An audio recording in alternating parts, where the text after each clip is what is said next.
The word genius conjures a very specific image, doesn't it? We picture Albert Einstein with his wild hair, or a child prodigy solving impossible equations on a chalkboard. We think of it as a clear, shining, unambiguous gift. But what if, for most people, it doesn't feel like that at all? What if instead of a gift, it feels more like a series of strange, inconvenient, and often misunderstood problems? We've been taught to look for the signs of genius. But today, we're going to look for the warning signs. These aren't red flags in the traditional sense. They are traits and habits that, on the surface, might seem like flaws, quirks, or even problems. But in reality, they are the secret fingerprints of a mind that operates on a completely different level. These are the signs that you might be hiding a genius-level intellect, even from yourself. So, forget everything you think you know. This is our list of the 7 warning signs you are secretly a genius.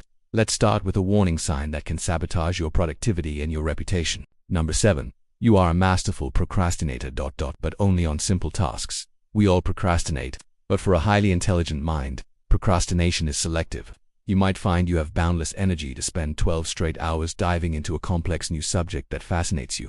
But when it comes to a simple mundane task like answering emails or filling out a form, it feels like torture. You'll put it off for days, even weeks. The warning here is that the world sees this as laziness or a lack of discipline. Your boss, your family, they just see the simple task that isn't getting done. But the reality is far more complex. Your brain is a high-performance engine that craves complexity. When you feed it a simple, repetitive task, it rejects it.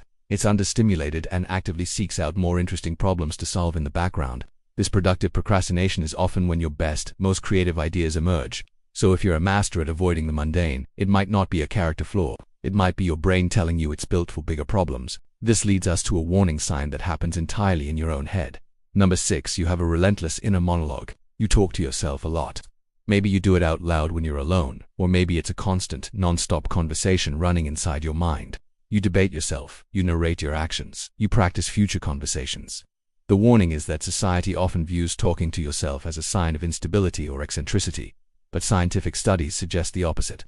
Engaging in self-talk is actually a sign of higher cognitive function. It helps you organize your thoughts, plan your actions, regulate your emotions, and solidify your memories. Geniuses like Einstein were famous for muttering to themselves.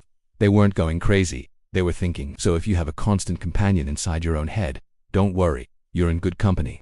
You're just processing the world at a higher resolution. Next, a warning sign that can make social situations incredibly awkward. Number 5. You have a brutal, dark, or abstract sense of humor.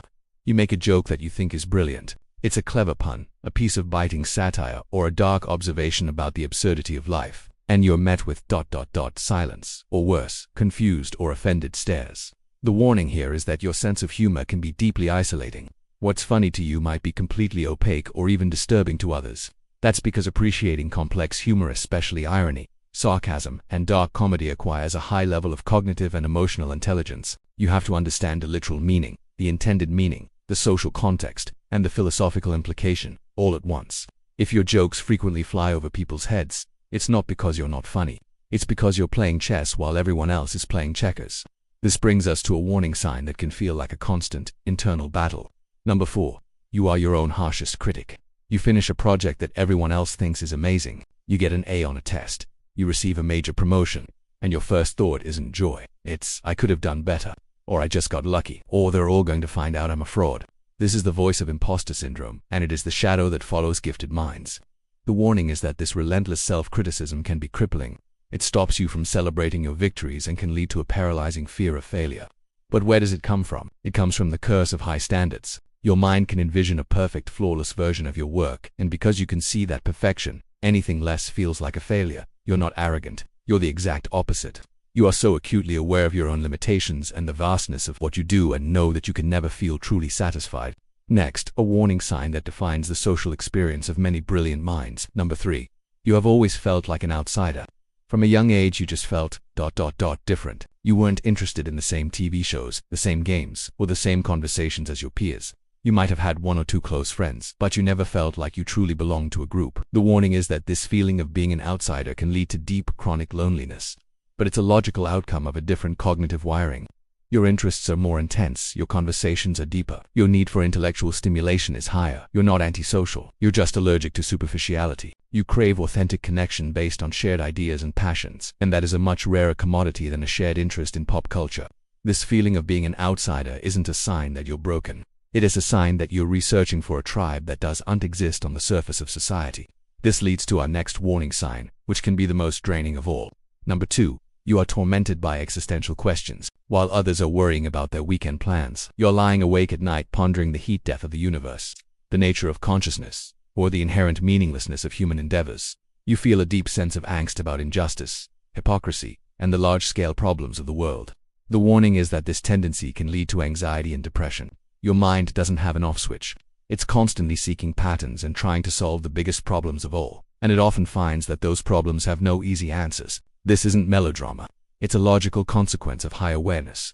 You see the world's flaws in high definition, and you feel the weight of that knowledge. And now, for the number 1 warning sign. It is the most subtle, the most pervasive, and the one that causes the most internal conflict. Number 1. You get bored. Incredibly, painfully bored. This is the fundamental state of being for a secret genius. It's not just a passing feeling. It's a deep cognitive hunger. Your mind processes information so quickly and efficiently that the pace of the world around you can feel agonizingly slow. School lectures, corporate meetings, casual conversations, they can all feel like a form of mental starvation. The warning is that this boredom is almost always misinterpreted by the outside world. It's seen as a bad attitude, a lack of focus, disrespect, or laziness, but it's none of those things. It is a cry from your brain for stimulation. It's the equivalent of putting a Formula 1 engine in a traffic jam. The engine isn't broken. The environment is wrong. If you have spent your life fighting a constant, desperate battle against boredom, it may be the single clearest sign that you are operating on a completely different level. So, if you see yourself in these warning signs, the boredom, the self-doubt, the loneliness, the overthinking, it's time to reframe your story. These are not your flaws. They are the side effects of your greatest strength. They are the growing pains of a mind that is too big for the box society tried to put it in. You are not broken. You are just waking up to the fact that you might be a secret genius. Which of these warning signs hit closest to home for you? Let us know in the comments below. If this video made you feel seen, please give it a like and subscribe to High IQ Society for more content that understands the gifted mind.